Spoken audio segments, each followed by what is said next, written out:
Hey everyone, I just had a few questions I've been getting from the calendar.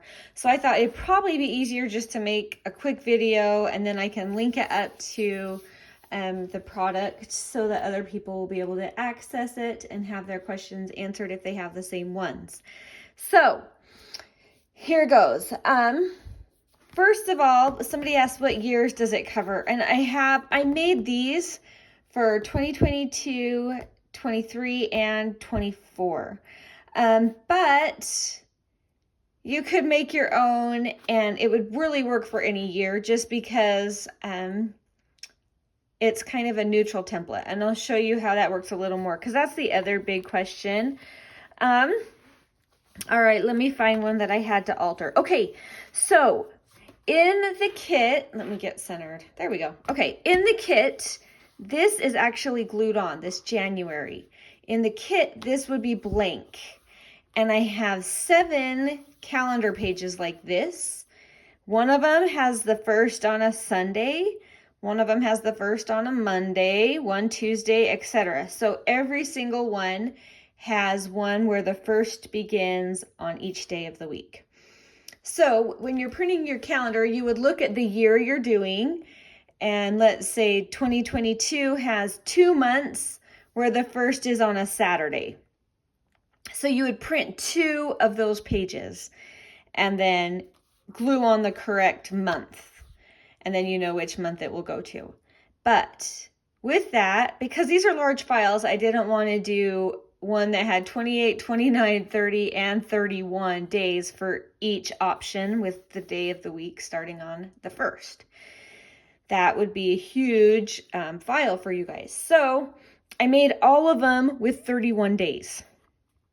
Every single one of them will have 31 days.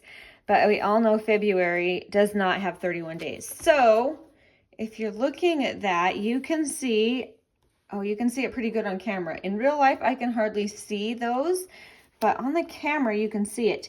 But I have taken just a little scrap of a scrap paper that I had that I had printed that corresponded, and I just cut out a tiny square and covered that up. Now you could do the full square so you wouldn't see the little edges, or you could do something fun like, oh, a little bit of fabric or a little quote over them, or a little butterfly or button, whatever you wanted to cover up those extra days. Because obviously February doesn't have 31 days. So hopefully that answers that question. Let's see, I'm trying to think. Oh yes, I know the other question. So I have these, if you're one that likes to have more detailed and write more information, then I have these weekly views.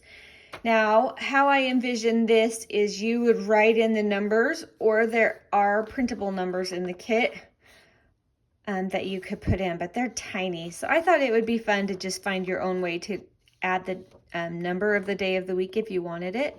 Now, I had somebody email me and say, wait a minute, it's backwards. Sunday's at the top and it's going backwards. So that's really weird. So just turn it around. I started them on Monday.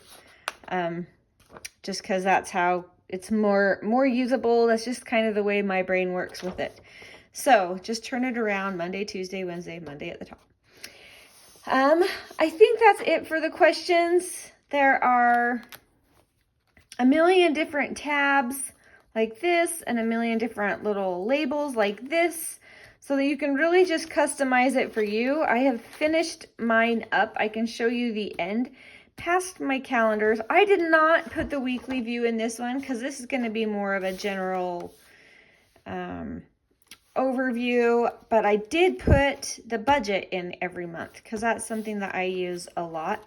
And the other thing that I put in every month is like my main to-do list, and I wanted a couple of fun pockets so I could kind of touch on some highlight memories or activities for the month and maybe write just a few things about something that stood out to me that month. So that's how I decided to do that. Now coming back here, I chose, and you could customize it again. So I chose a to-do tab and a contacts tab. And I put those on the same page because they're each only a half.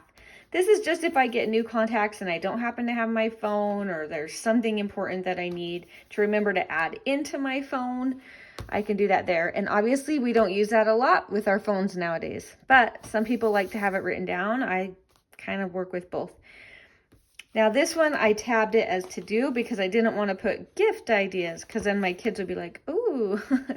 So I just put to do. So I know that that means if I think of, you know how sometimes you're like, oh, that would be such a good idea for so-and-so. And then the next month you're like, what was it? It was the best idea. So I like to keep track of those. That's just for me. Important dates. This is just kind of like if you have, an anniversary you want to remember, or a friend's birthday, or something that comes up every year that you want to make sure you transfer onto the next year's calendar and keep that in there always, then this will work. This, I just put receipts. Just sometimes I like to keep receipts in here until I have a chance to put them into my budget or my software. This is a fun one. I talked a little bit about it. This is the best way that I have found to kind of do some goals, but I think of them more as my dreams. And I'll put like some things that seem maybe not even that doable. So, or like if I have some big goals, like I want to go see Hamilton, then I'll write it on here. My hands look green. That's weird. There's some funky lighting going on. Anyway, sorry.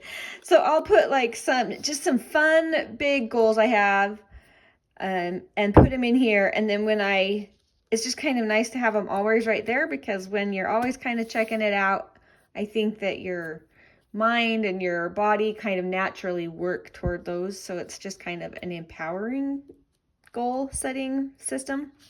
And then when I'm done, I can just put it over in here or make a display here of like, yes, I did it, and then put a new one in. So that's kind of how that one is intended for me. And then I ended up tearing quite a few pages out of my notebook. But I wanted to leave a few in for thoughts or whatever. I can just doodle. I can put dates of appointments that are scheduled for the next year that I need to make sure it gets transferred to my new calendar when a new year begins.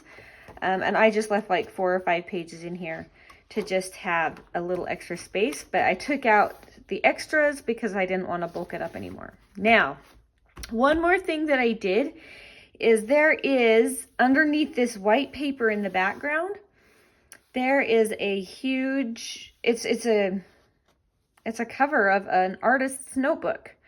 So it didn't go with this at all, and I didn't want to do anything too tricky and have to work around my spirals a lot.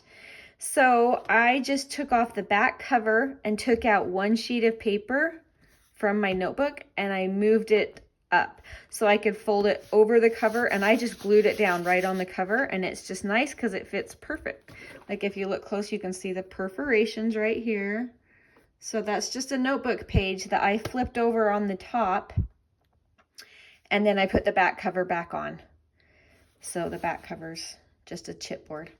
Anyway, I hope that gives you a little bit more instruction, a little bit more information to know how to kind of really get the most out of the calendar kit and make it work for you and your goals and the way that you kind of run your life. So hopefully that will give you a little more to go on. So anyway, I hope you all have an awesome day. We'll talk later. Bye.